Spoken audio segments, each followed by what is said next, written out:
Fala pessoal, beleza?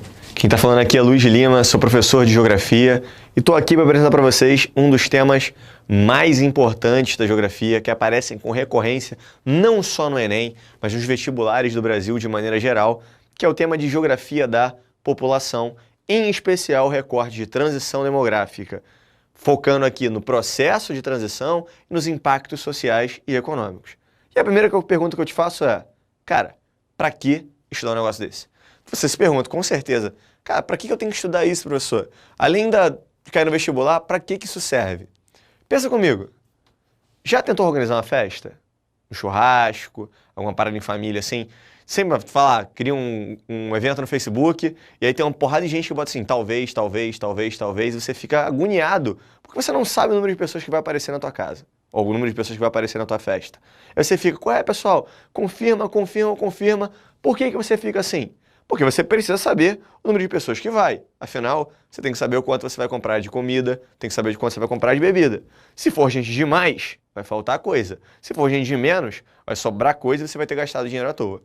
E aí, lógico, se para você organizar uma festa, para você organizar um churrasco, tem que saber quantas pessoas vão ter lá, qual é o espaço que você vai ter que destinar, imagina para organizar um país, imagina para organizar uma cidade, uma região.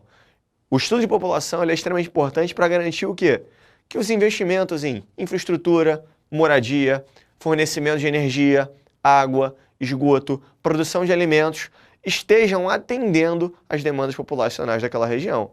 Pensa assim, se eu não sei o número de jovens que eu tenho na minha sociedade, quantas escolas, quantas vagas em universidades eu preciso ter? Se eu não sei o número de idosos que eu tenho, quantas praças, quantos espaços de acessibilidade, quantas políticas públicas voltadas para a acessibilidade eu tenho que fazer? Se eu não sei quantos adultos eu tenho, como é que eu sei qual é a necessidade de geração de emprego? E aí, é claro, a aula de hoje vai mostrar o quanto é importante e o quanto é tranquilo você entender a dinâmica populacional. E aí, para a gente começar, primeiro, entender o que é transição demográfica. Transição demográfica, processo de transformação da estrutura demográfica de uma determinada sociedade a partir de mudanças sociais, econômicas e culturais.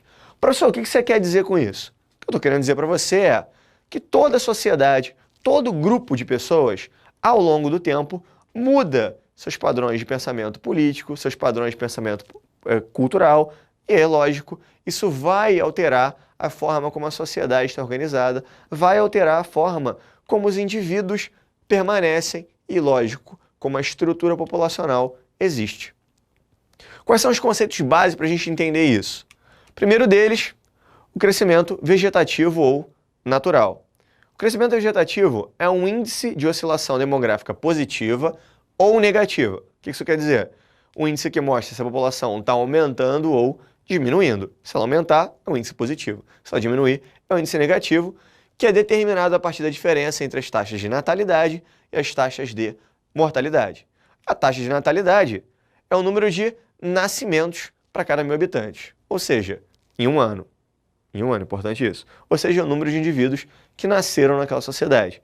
E a taxa de mortalidade, o número de óbitos para cada 1.000 habitantes, também em um ano. Então, para saber o crescimento vegetativo, eu tenho que saber quantas pessoas nasceram, quantas pessoas morreram e fazer a diferença. E aí eu vou saber se minha população está crescendo rápido, está crescendo devagar ou se ela está diminuindo. E a taxa de fecundidade, um índice também extremamente importante, que é o número médio de filhos por mulher em idade fértil. Para o IBGE, o número de idade fértil, o período de idade fértil da mulher é determinado de 15 até 49 anos. Então, se você se encontra dentro dessa faixa, você, para o IBGE, é considerada uma mulher fértil apta à reprodução.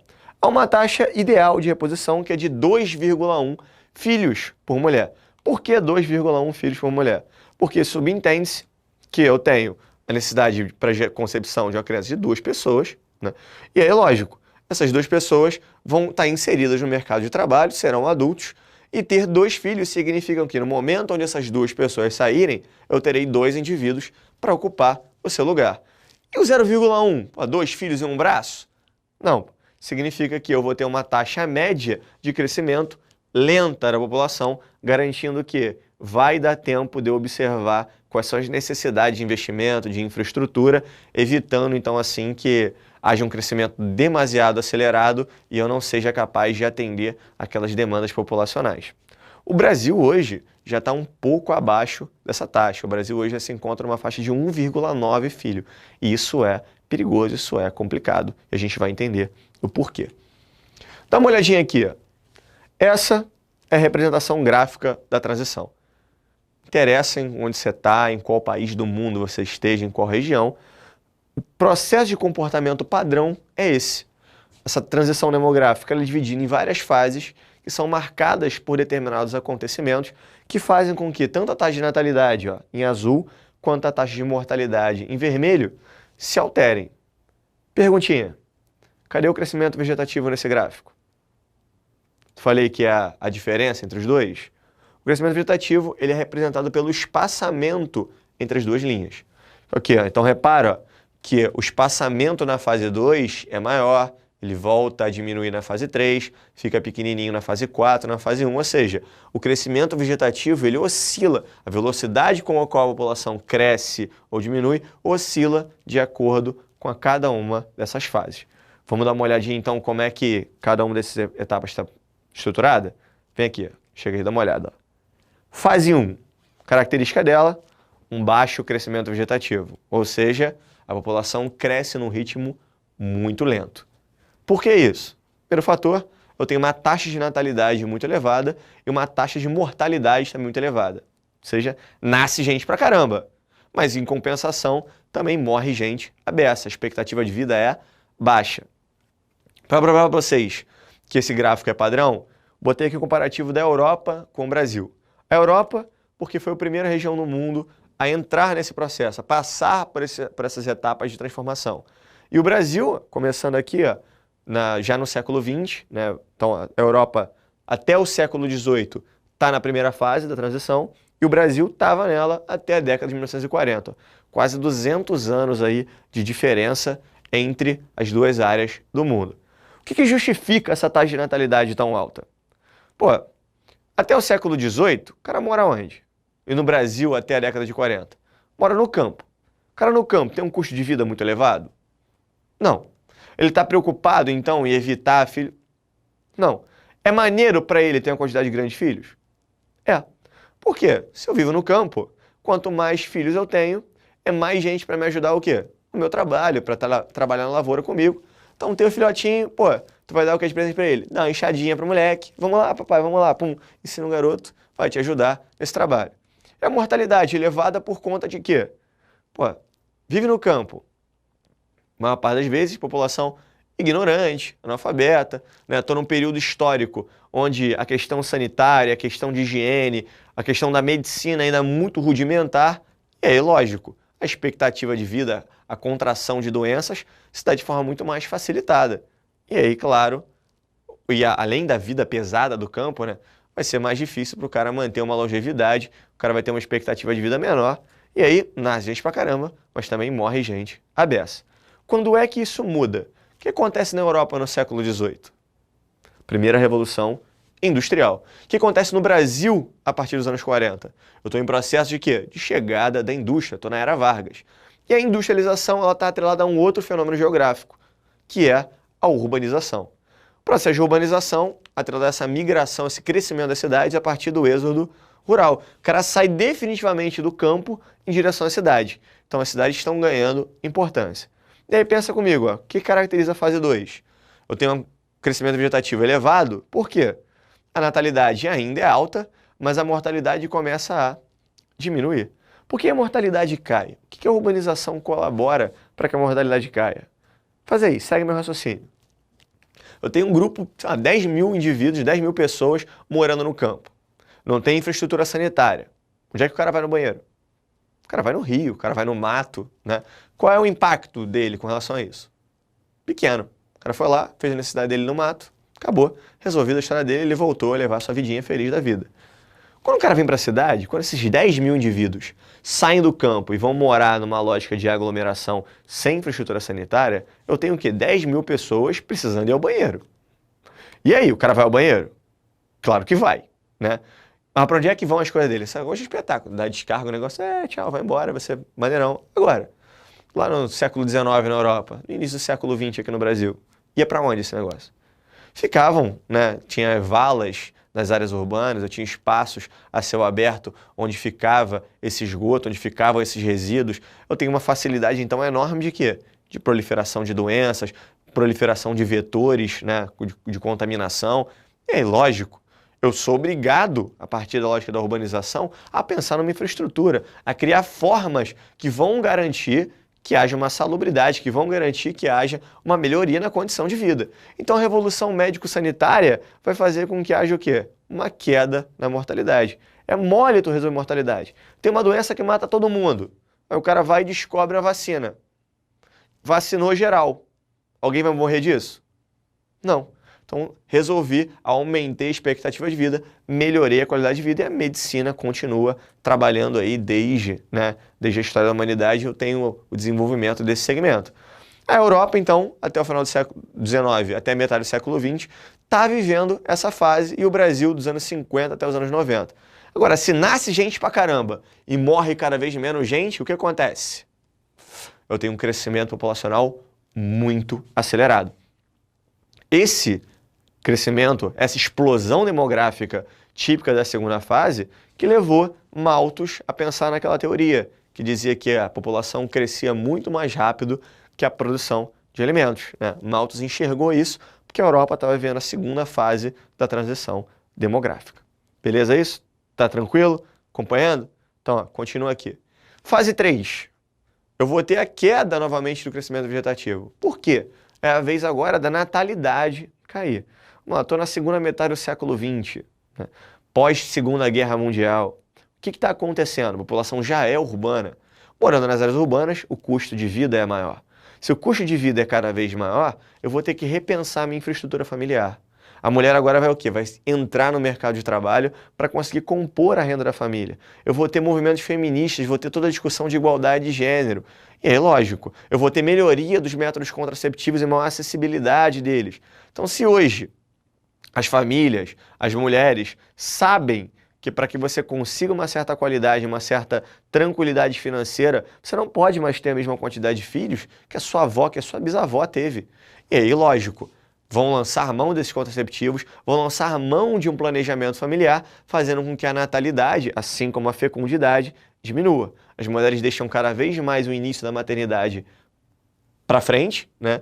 Hoje, se na Idade Média, normal uma menina de 13, 14 anos já ser mãe, hoje, quando você vislumbra uma realidade como essa, ela tende ao quê? A te deixar uma certa preocupação, porque sabe-se que a maternidade vai dificultar aquela menina atingir os seus objetivos pessoais. Então, a natalidade tende a cada vez mais o quê? Diminuir. A Europa vive isso dos anos 50 até os anos 80 e o Brasil dos anos 90 até os anos 2000.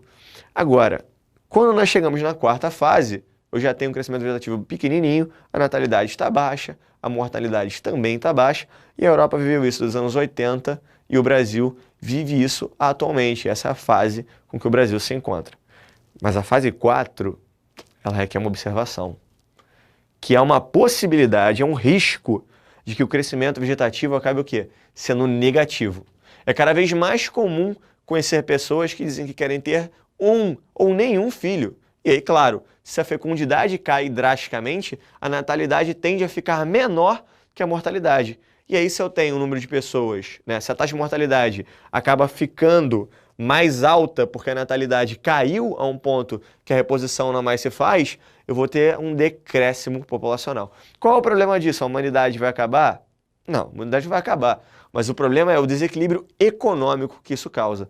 Eu vou ter problemas na reposição de mão de obra, porque o número de jovens a ocupar espaço no mercado de trabalho vai diminuir, e aí, é claro, o setor previdenciário também tende a entrar em colapso. Isso gera um envelhecimento populacional e gera o que a gente chama de inversão da pirâmide etária. Professor, como assim? O que é uma pirâmide etária? Molezinha pra gente, ó. Dá uma olhada. Isso é uma pirâmide etária. É uma forma de representação gráfica de como uma determinada população se apresenta num certo momento histórico. A pirâmide é dividida em 3 partes. A base dela, composta de população jovem, o corpo, composto de população adulta, né, entre 18 e 65 anos de idade, também chamada de população economicamente ativa, que é os que estão inseridos no mercado de trabalho, contribuindo diretamente com o desenvolvimento econômico. E o topo, a população idosa, né? Que a gente chama de terceira idade, né? Então, tenho aqui essa relação entre população jovem, adulta e idosa. Qual é o esquema? Nossa, se eu tenho, dá uma olhada nessa pirâmide aqui, ó. A base dela é mais larga, o corpo dela é mais estreito e o topo mais ainda. Significa que eu tenho taxas de natalidade elevadas e a mortalidade é alta, a expectativa de vida é pequena, porque só um número reduzido de pessoas chega nas idades mais avançadas. E aí dá uma olhada aqui, ó. Acompanha comigo a pirâmide brasileira. Nos anos 80, essa era a estrutura da pirâmide do Brasil, ó. Base larga, corpo estreitando e o topo pequenininho, né? Típico pirâmide de país subdesenvolvido, alta natalidade e alta mortalidade também. Quando a gente chega nos anos 90, olha o que acontece com ela. Dá pra ver a diferença? Ó? Olha como ela ganha volume, ou seja, a expectativa de vida aumentou. E olha a base dela. Tá vendo essa quebradinha aqui? Ó? Isso é uma tendência de redução de quê? De queda na natalidade. Ela já ganhou corpo, que mostra que a expectativa de vida do brasileiro aumentou. Eu tenho um número maior de pessoas atingindo idades mais avançadas. Nos anos 2000, ó, tendência ainda a base se estreitando, aquela população jovem chegando, né, no corpo e o topo também ganhando volume. 2010, recente, ó, a base, ó, bem estreitinha, corpo ganhando cada vez mais volume e as projeções já são para 2030, são gráficos do IBGE, ou seja, ó, repara como a base agora está bem mais estreita do que o corpo, ou seja, eu tenho uma sociedade com um número muito maior de adultos do que um número maior de jovens, né? Quando esses adultos chegarem na fase 3, né, na terceira idade, eu não vou ter jovens suficientes para ocupar o seu lugar no mercado. Olha a projeção para 2050. Olha como o número de idosos fica muito maior e isso é uma pirâmide invertida. E por que isso é importante para você? Você deve ter visto que recentemente discute-se uma reformulação, né? Tem sido feita uma reformulação do setor previdenciário, fazendo com que aumente-se o tempo de contribuição, aumente-se, né, os requisitos para que o indivíduo possa se aposentar. E essa reformulação do setor previdenciário está diretamente atrelado ao momento demográfico brasileiro e às tendências populacionais demonstradas.